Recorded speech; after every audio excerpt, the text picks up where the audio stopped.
Selamat datang di Universitas Tikubang Semarang.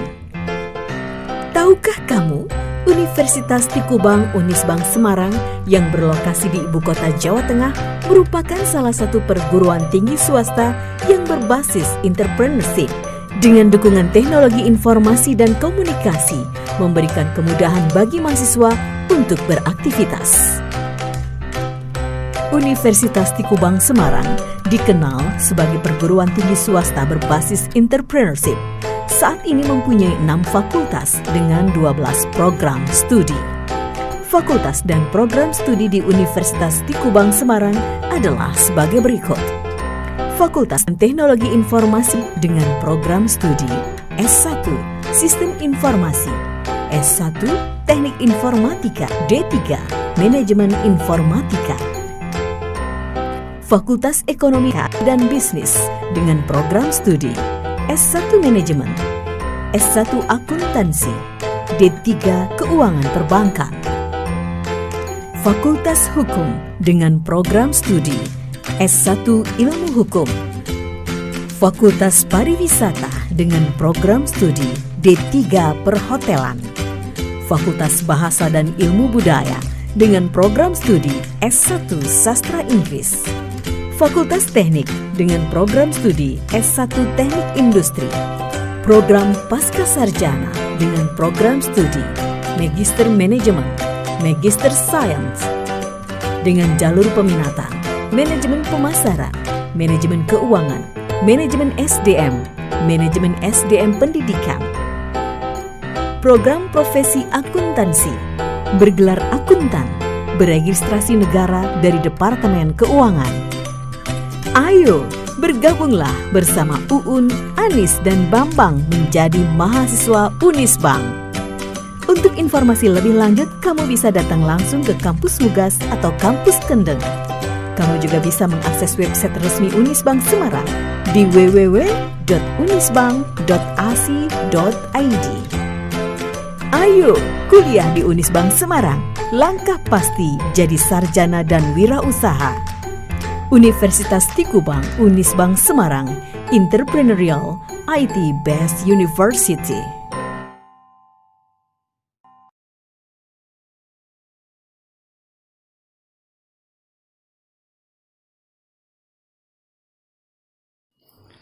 Assalamualaikum warahmatullahi wabarakatuh.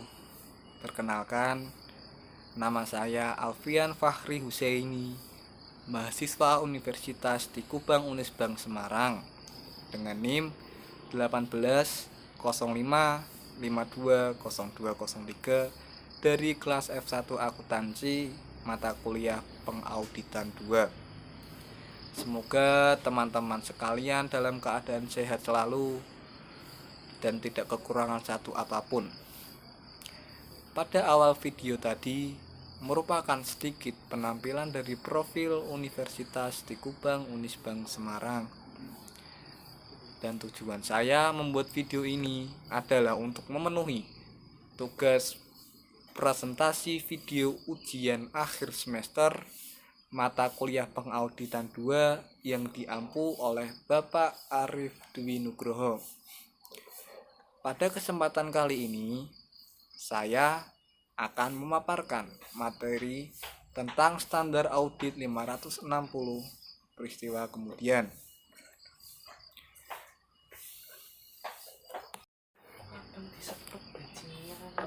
Adapun materi yang akan saya bahas di sini adalah yang pertama, ruang lingkup. Yang kedua, tujuan. Yang ketiga, definisi. Yang keempat, menyelesaikan pekerjaan lapangan. Pengertian ruang lingkup. Standar audit atau SA ini berhubungan dengan tanggung jawab auditor berkaitan dengan peristiwa kemudian dalam suatu audit atas laporan keuangan. Ketika laporan keuangan audit dimasukkan dalam dokumen lain setelah penerbitan laporan keuangan, auditor mungkin memiliki tanggung jawab tambahan yang berhubungan dengan peristiwa kemudian yang perlu dipertimbangkan oleh auditor, seperti ketentuan peraturan perundang-undangan yang melibatkan penawaran atas sekuritas untuk publik dalam yurisdiksi tempat ditawarkannya sekuritas tersebut. Contohnya, auditor mungkin diharuskan untuk melakukan prosedur audit tambahan sampai pada tanggal dokumen penawaran terakhir. Prosedur-prosedur ini dapat mencakup hal-hal yang dilakukan sampai pada atau mendekati tanggal berlaku efektif dokumen penawaran terakhir, dan membaca dokumen penawaran tersebut untuk menganalisis apakah informasi lain dalam dokumen penawaran konsisten dengan informasi keuangan yang terkait dengan audit. Tujuan auditor adalah untuk yang pertama,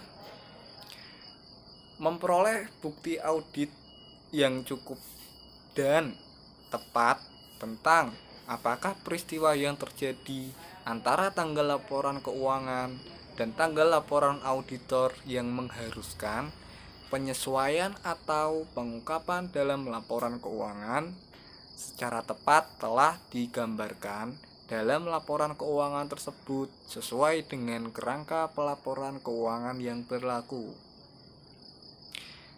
Yang kedua, merespons secara tepat fakta yang diketahui oleh auditor setelah tanggal laporan auditor, yang mana jika diketahui oleh auditor pada tanggal tersebut, kemungkinan menyebabkan auditor mengubah laporan auditnya. Definisi untuk tujuan standar audit ini, istilah berikut memiliki makna sebagai berikut. Yang pertama, tanggal laporan keuangan. Tanggal akhir dari periode terakhir yang dicakup oleh laporan keuangan. Yang kedua, tanggal pengesahan laporan keuangan.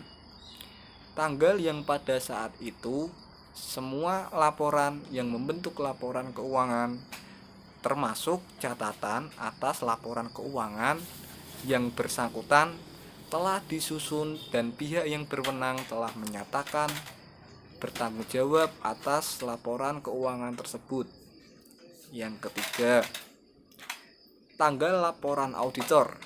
Tanggal yang dicantumkan oleh auditor dalam laporannya atas laporan keuangan berdasarkan standar audit 700. Yang keempat, tanggal diterbitkannya laporan keuangan. Tanggal tersedianya laporan auditor dan laporan keuangan auditan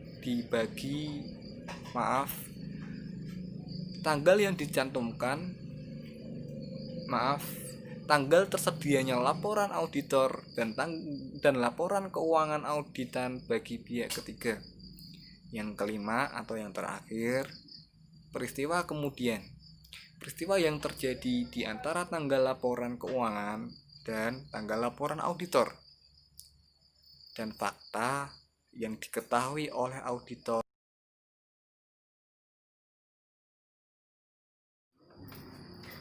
Tanggal pengesahan laporan keuangan.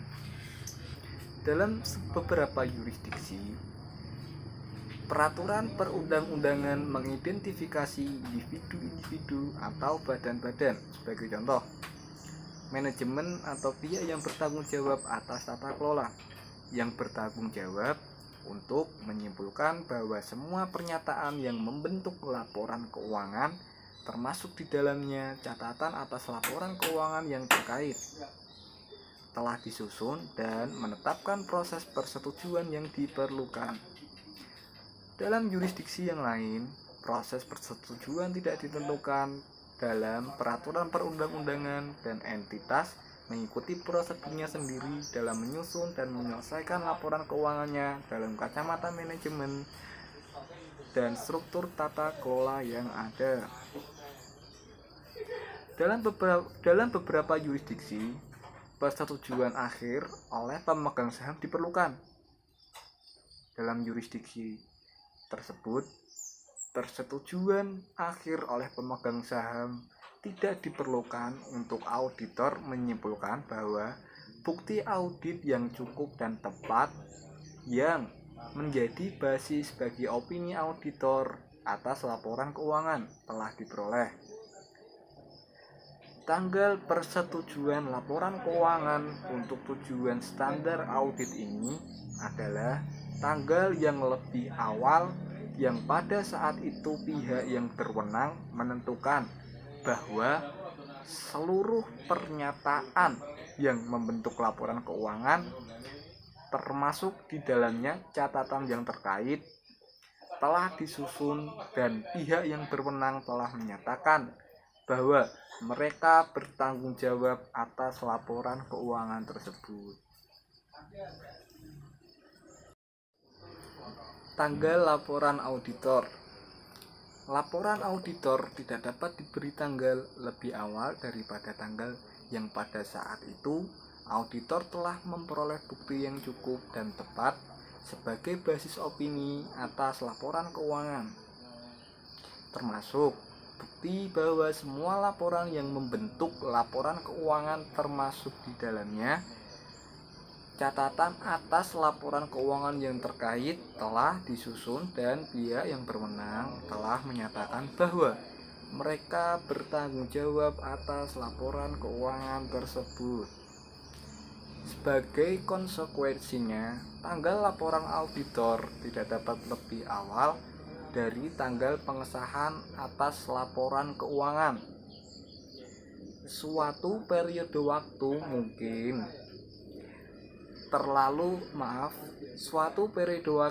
mungkin berlalu karena masalah administratif antara tanggal laporan auditor dan tanggal penyerahan laporan auditor kepada entitas.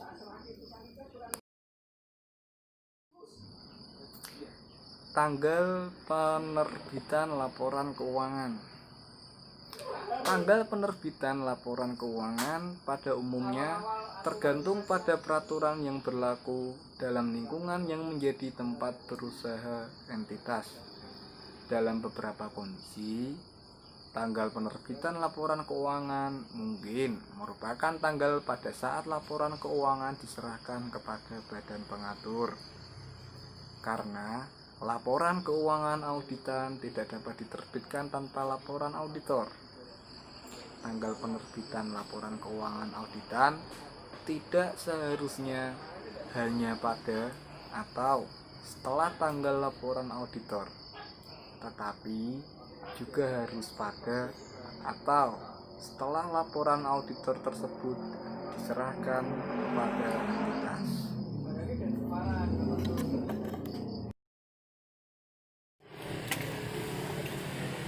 Menyelesaikan pekerjaan lapangan. Dalam menyelesaikan pekerjaan lapangan, auditor melaksanakan prosedur audit spesifik untuk mendapatkan bukti audit tambahan. Prosedurnya adalah: yang pertama, melakukan review atas peristiwa kemudian. Yang kedua, membaca notulen rapat. Yang ketiga, mendapatkan bukti mengenai litigasi, klaim, dan penilaian. Yang keempat, mendapatkan surat representasi klien. Yang kelima, melaksanakan prosedur analitis. Prosedur-prosedur ini tidak harus dilaksanakan seperti dalam urutan di atas. Setiap prosedur akan dijelaskan dalam bagian berikut. Melakukan review atas peristiwa kemudian. Tanggung jawab auditor untuk menilai kewajaran laporan keuangan klien tidak terbatas pada pemeriksaan atas peristiwa dan transaksi yang terjadi hingga tanggal neraca.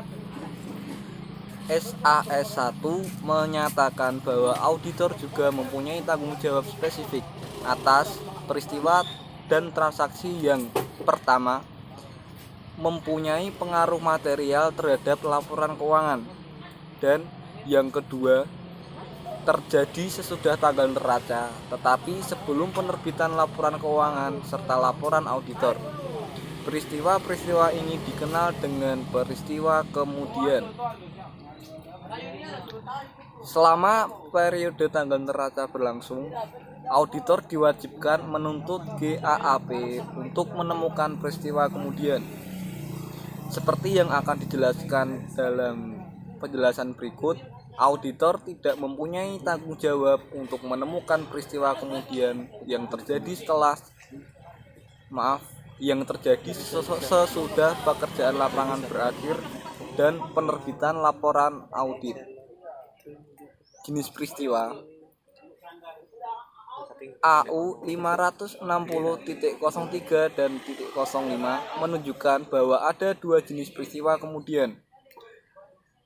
Peristiwa kemudian jenis 1 memberikan bukti tambahan berkenaan dengan kondisi yang ada pada tanggal neraca dan mempengaruhi estimasi yang inheren dalam proses penyusunan laporan keuangan. Peristiwa kemudian jenis 2 memberikan bukti berkenaan dengan kondisi yang tidak ada pada tanggal neraca tetapi muncul setelah tanggal itu.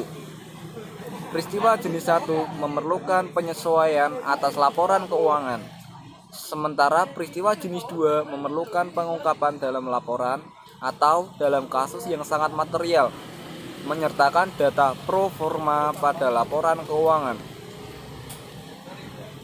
Prosedur audit dalam periode setelah tanggal neraca. Auditor harus mengidentifikasi dan mengevaluasi peristiwa kemudian sampai tanggal laporan auditor yang biasanya merupakan akhir dari pekerjaan lapangan. Tanggung jawab ini dapat dilaksanakan dalam dua cara berikut. Yang pertama, dengan mewaspadai peristiwa kemudian dalam melaksanakan pengujian substantif akhir tahun seperti pengujian pisah batas prosedur audit berikut yang ditetapkan dalam AU 560.12 atau mendekati akhir pekerjaan lapangan. Yang pertama, membaca laporan keuangan intern terakhir yang tersedia serta membandingkannya dengan laporan yang sedang dilaporkan dan melakukan perbandingan lainnya yang sesuai dalam situasi-situasi itu. Yang kedua, menanyakan kepada manajemen yang bertanggung jawab atas hal-hal keuangan dan akuntansi mengenai setiap kewajiban kontinen atau komitmen besar yang ada pada tanggal neraca atau tanggal pertanyaan itu diajukan. Setiap perubahan yang signifikan pada modal saham, hutang jangka panjang, atau modal kerja sampai tanggal pertanyaan diajukan. Status saat ini dari pos-pos yang sebelumnya dipertanggungjawabkan atas dasar data sementara, pendahuluan, atau tidak konklusif. Apakah setiap penyesuaian yang tidak biasa telah dilakukan sejak tanggal neraca? Membaca notulen rapat Dewan Komisaris, pemegang saham, dan komite lainnya yang sesuai. Menanyakan ahli hukum klien mengenai litigasi, klaim, dan penilaian.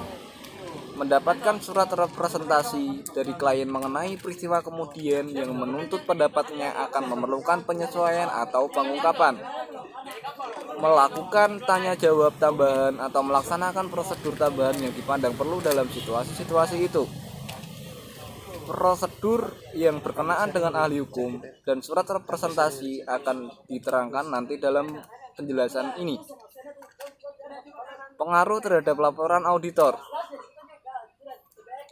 Kelalaian untuk mencatat atau mengungkapkan secara tepat peristiwa kemudian dalam laporan keuangan akan menimbulkan penyimpangan dari laporan standar auditor. Tergantung pada materialitas, Auditor harus menyatakan baik pendapat wajar dengan pengecualian ataupun pendapat tidak wajar karena laporan keuangan tidak disajikan secara wajar sesuai dengan prinsip-prinsip akuntansi yang berlaku secara umum.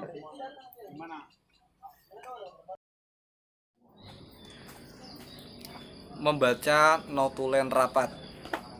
Notulen rapat pemegang saham, Dewan Komisaris, dan subkomitenya seperti Komite Keuangan dan Komite Audit dapat memuat hal-hal yang mempunyai signifikansi audit. Sebagai contoh, Dewan Komisaris dapat mengotorisasi penerbitan obligasi baru, pembelian saham treasure, pembayaran dividen tunai, atau penghentian lini produk.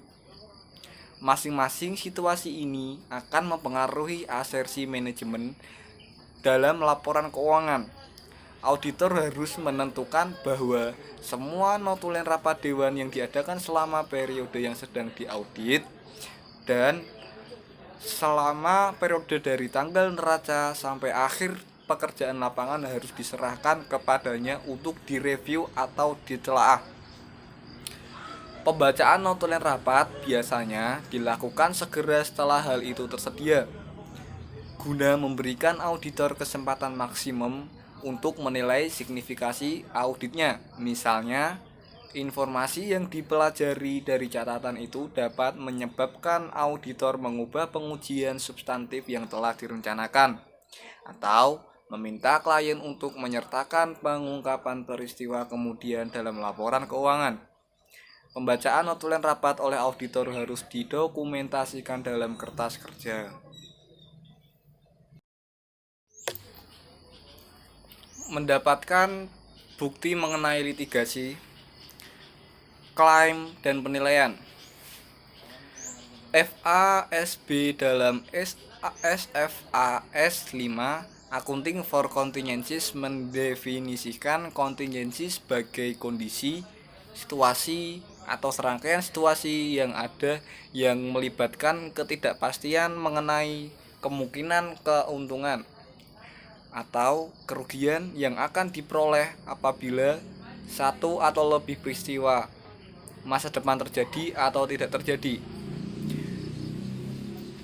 Kontingensi keuntungan seperti klaim oleh klien terhadap pihak lain atas pelanggaran paten hanya akan menimbulkan masalah yang relatif kecil bagi auditor menurut GAAP. Hal itu biasanya tidak akan dicatat sampai terrealisasi. Kontingensi kerugian di pihak lain seringkali merupakan masalah yang signifikan bagi auditor. Tergantung pada evaluasi yang subjektif atas kemungkinan pembayaran masa depan, GAAP mempersyaratkan bahwa kontingensi kerugian harus yang pertama dicatat sebagai kewajiban kontingen, yang kedua diungkapkan dalam catatan atas laporan keuangan, atau yang ketiga diabaikan. Kontingensi ini meliputi kewajiban yang potensial dari perselisihan pajak, penghasilan, jaminan produk, jaminan kewajiban pihak lain, dan litigasi klaim serta penilaian. Kepentingan auditor terhadap kewajiban kontingen tidak terbatas pada penyelesaian audit. Selama pengujian audit dan terutama dalam pencarian kewajiban yang tidak tercatat, auditor harus waspada terhadap kemungkinan adanya kewajiban kontingen. Selanjutnya, ketika membaca notulen rapat Dewan Komisaris dan mereview kontrak, auditor harus melihat situasi yang dapat menunjukkan kontingensi yang harus diselidiki. GAAP tidak merinci persyaratan audit atas semua kontingensi. Akan tetapi, GAAP telah memuat persyaratan untuk mengaudit litigasi, klaim, dan penilaian. Persyaratan ini biasanya dipenuhi pada saat penyelesaian audit karena auditor ingin agar masalah bukti diperoleh sedekat mungkin dengan akhir pekerjaan lapangan. Pertimbangan audit SAS 12 Inquiry of a Client Lawyer Concerning Litigation Claim and Assessment menyatakan bahwa auditor harus mendapatkan bukti-bukti tentang yang pertama, eksistensi kondisi, situasi atau serangkaian situasi yang menunjukkan ketidakpastian mengenai kemungkinan terjadinya kerugian pada suatu entitas dari litigasi, klaim, dan penilaian. Yang kedua, periode di mana penyebab yang mendasari tindakan hukum terjadi. Yang ketiga, tingkat probabilitas hasil yang tidak menguntungkan. Yang keempat, jumlah atau rentang kerugian yang potensial. Karena biasanya LCA berada dalam pengetahuan langsung manajemen, maka manajemen merupakan sumber utama informasi tentang hal-hal tersebut. Dengan demikian, auditor harus yang pertama melakukan tanya jawab dan diskusi dengan manajemen tentang arti dan identifikasi LCA. Yang kedua, mendapatkan dari manajemen suatu uraian dan evaluasi atas LCA yang terjadi pada tanggal neraca. Dan yang ketiga, mendapatkan kepastian dari manajemen, lebih baik dalam bentuk tertulis, tentang eksistensi pada klaim yang belum ditegaskan. Di samping itu, auditor juga harus memeriksa dokumen yang dimiliki klien mengenai LCA. Auditor juga dapat memperoleh informasi tentang LCA melalui pembacaan notulen rapat Dewan Komisaris, kontrak dan perjanjian pinjaman, serta jawaban konfirmasi bank mengenai jaminan pinjaman. Surat pertanyaan audit. Harus diakui bahwa biasanya auditor tidak memiliki keahlian hukum yang mencukupi untuk membuat pertimbangan yang jelas mengenai semua LCA. Jadi, AU 337.08 menunjukkan bahwa surat pertanyaan audit atau Letter of Audit Inquiry kepada ahli hukum klien merupakan sarana utama bagi auditor untuk mendapatkan informasi pendukung tentang LCA yang diserahkan oleh manajemen. Surat itu harus dikirimkan oleh manajemen kepada setiap ahli hukum yang telah ditugaskan oleh klien dan telah memberikan perhatian yang cukup besar selama tahun berjalan pada LCA atau klaim signifikan yang belum ditegaskan yang mungkin bersifat material. Surat itu harus meminta ahli hukum untuk menjawab langsung kepada auditor. Pengaruh jawaban terhadap laporan auditor. Jawaban ahli hukum mungkin tidak mempunyai pengaruh terhadap laporan auditor, yaitu auditor dapat mengeluarkan suatu laporan standar dengan pendapat wajar tanpa pengecualian. Ini dapat terjadi apabila jawabannya menunjukkan bahwa berdasarkan penyelidikan yang layak atas masalah yang dihadapi terdapat yang pertama, probabilitas yang tinggi atas hasil yang menguntungkan, atau yang kedua, masalah yang dihadapi adalah tidak material. Dalam beberapa kasus, jawaban ahli hukum dapat menunjukkan ketidakpastian yang signifikan mengenai kemungkinan hasil yang tidak menguntungkan dari LCA atau jumlah atau rentang kerugian yang potensial. Sebagai contoh, masalah yang dihadapi mungkin hanya berada dalam tahap awal litigasi dan mungkin tidak ada pengalaman historis dari entitas dalam menghadapi litigasi yang sama. Dalam situasi ini, auditor dapat menyimpulkan bahwa laporan keuangan dipengaruhi oleh suatu ketidakpastian yang tidak rentan terhadap estimasi yang layak pada tanggal neraca. Jika ketidakpastian itu telah diungkapkan secara memadai dalam laporan keuangan, maka laporan auditor harus berisi pendapat wajar tanpa pengecualian dengan bahasa penjelasan tentang ketidakpastian itu. Penolakan seorang ahli hukum untuk menjawab surat pertanyaan audit merupakan pembatasan atas ruang lingkup audit, tergantung pada materialitas dari pos-pos yang ada. Auditor harus menyatakan pendapat wajar dengan pengecualian atau menolak memberikan pendapat atas laporan keuangan. Auditor juga dapat memperoleh bantuan tentang LCA dari Departemen Hukum Klien. Akan tetapi, karena kemungkinan penyimpangan yang dilakukan oleh manajemen, maka bantuan tersebut tidak dapat menggantikan informasi pendukung yang tidak diberikan oleh ahli hukum dari luar.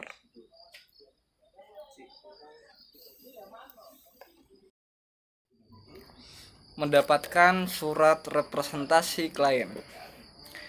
Auditor diwajibkan untuk mendapatkan representasi tertulis tertentu dari manajemen dalam memenuhi standar ketiga pekerjaan lapangan. Ini dapat dicapai melalui surat representasi klien atau Client Representation Letter. yang umumnya dikenal sebagai Surat REP AU 333 Manajemen Representation SAS 85 dan SAS 89 menjelaskan bahwa representasi merupakan bagian dari barang bukti, tetapi bukan pengganti penerapan prosedur audit yang diperlukan untuk mendapatkan dasar yang layak atas suatu pendapat representasi manajemen. Yang pertama, mengkonfirmasikan representasi lisan yang diberikan kepada auditor. Yang kedua, mendokumentasikan kelayakan yang berkelanjutan dari representasi tersebut. Yang ketiga, mengurangi kemungkinan kesalahpahaman mengenai representasi manajemen. Surat representasi dapat menjadi pelengkap bagi prosedur audit lainnya. Sebagai contoh, seperti yang ditunjukkan dalam bagian terdahulu, surat pertanyaan audit adalah sarana utama bagi auditor untuk mendapatkan bukti mengenai LCA. Meskipun demikian, surat REP juga dapat memuat pernyataan manajemen bahwa LCA telah dipertanggungjawabkan secara tepat dan tidak ada klaim atau penilaian yang belum ditegaskan yang memerlukan pengungkapan dalam laporan keuangan. Akan tetapi, dalam beberapa kasus, surat representasi dapat menjadi sumber utama bukti audit. Misalnya, apabila klien merencanakan untuk menghentikan suatu lini bisnis, auditor mungkin tidak dapat mendukung peristiwa ini melalui prosedur audit lainnya. Dengan demikian, auditor harus meminta manajemen untuk menunjukkan niatnya dalam surat representasi. Jika suatu representasi yang dibuat oleh manajemen bertentangan dengan bukti audit lainnya, maka auditor harus menyelidiki situasinya dan mempertimbangkan reliabilitas dari representasi yang dibuat. Sebagai contoh, representasi manajemen mengenai klasifikasi sekuritas yang ditahan sampai jatuh tempo mungkin bertentangan dengan penjualan sekuritas tersebut oleh manajemen. Di samping itu, berdasarkan situasinya, auditor juga harus mempertimbangkan apakah ketergantungannya pada representasi manajemen yang berkaitan dengan aspek-aspek lain dari laporan keuangan sudah tepat dan dapat dibenarkan. Isi surat representasi AU 333.06 memberikan pedoman atas 4 kategori utama dari representasi spesifik yang harus termasuk dalam surat representasi.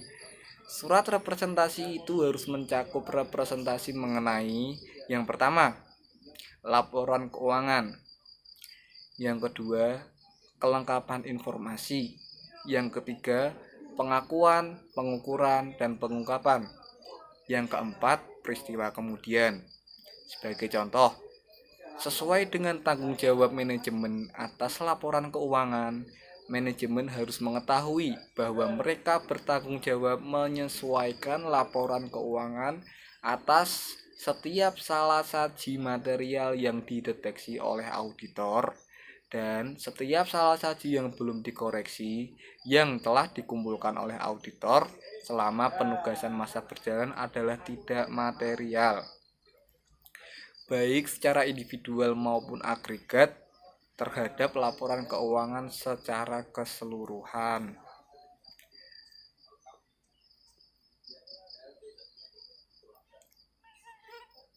Surat representasi harus disiapkan oleh bagian administrasi klien, dialamatkan kepada auditor, dan diberi tanggal pada tanggal laporan auditor. Dalam banyak audit, auditor akan membuat naskah representasi. Tetapi, manajemen harus mengetahui tanggung jawab atas representasi yang penting ini dengan membahas hal-hal tersebut bersama auditor dan menandatangani surat itu. Pengaruh terhadap laporan auditor. Apabila auditor menerima surat representasi dan ia mampu mendukung representasi manajemen, maka suatu laporan audit standar dapat dikeluarkan. Akan tetapi, ada keterbatasan pada lingkup audit jika auditor tidak dapat yang pertama, memperoleh surat representasi, atau yang kedua, mendukung representasi manajemen yang bersifat material bagi laporan keuangan dengan prosedur audit lainnya. Suatu pembatasan lingkup akan mengakibatkan penyimpangan dari laporan standar auditor baik melalui pendapat wajar dengan kualifikasi maupun penolakan pemberian pendapat. Penolakan manajemen untuk memberikan representasi tertulis mungkin cukup. Menurut pertimbangan auditor, untuk membuat auditor menarik diri dari penugasan. Yang terakhir, melaksanakan prosedur analitis. Bab-bab terdahulu telah menjelaskan serta menggambarkan penerapan prosedur analitis dalam perencanaan audit dan dalam pelaksanaan pengujian substansi akhir tahun. Perlu diingat kembali bahwa prosedur analitis melibatkan penggunaan rasio dan teknik-teknik komparatif lainnya.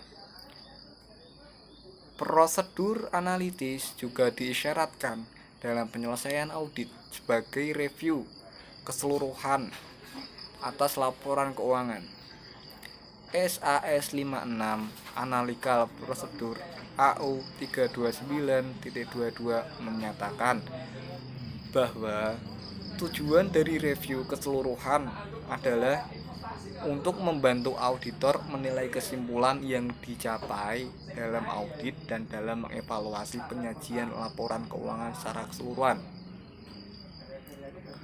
Apakah laporan keuangan ini masuk akal?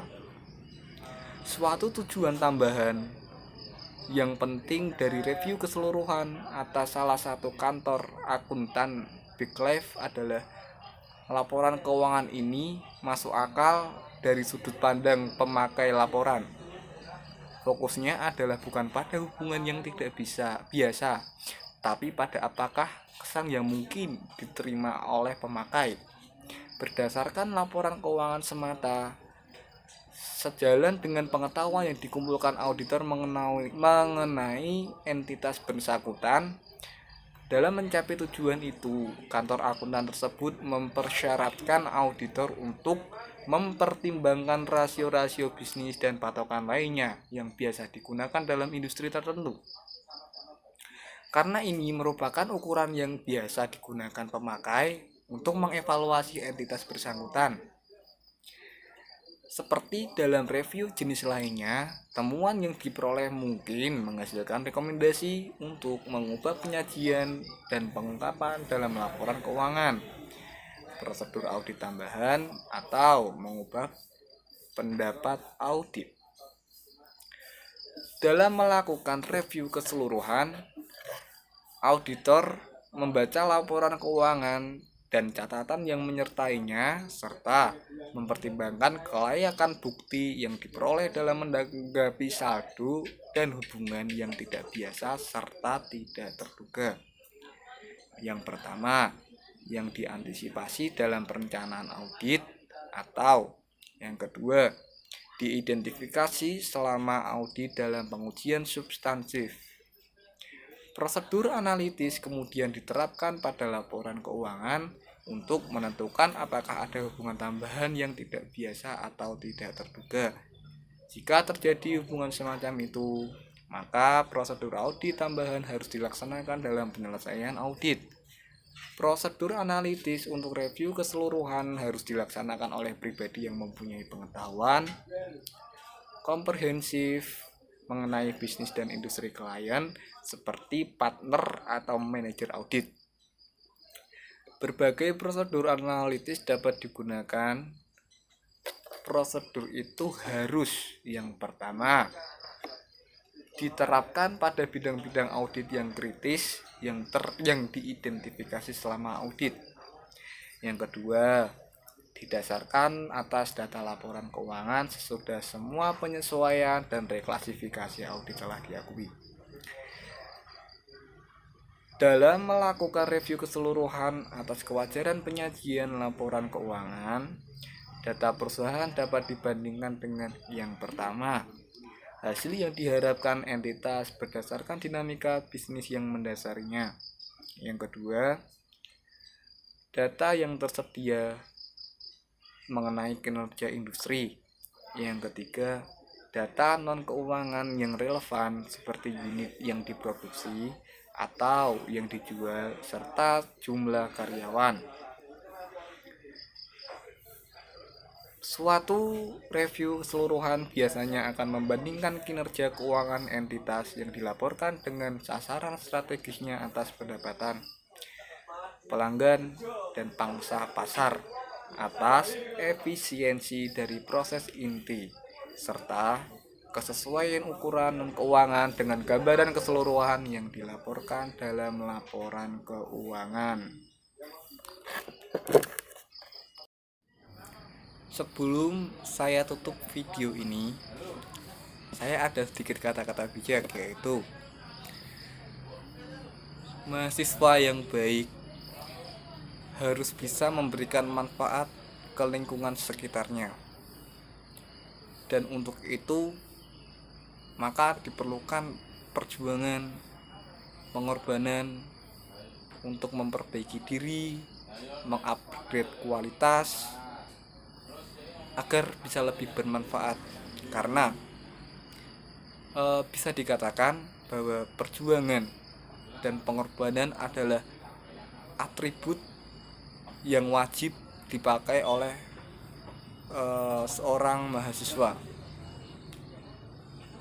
Jadi mari bersama-sama memperbaiki diri, mengupgrade kualitas, menambah ilmu pengetahuan agar bisa bermanfaat untuk masyarakat sekitar, untuk lingkungan sekitar, dan untuk diri kita sendiri.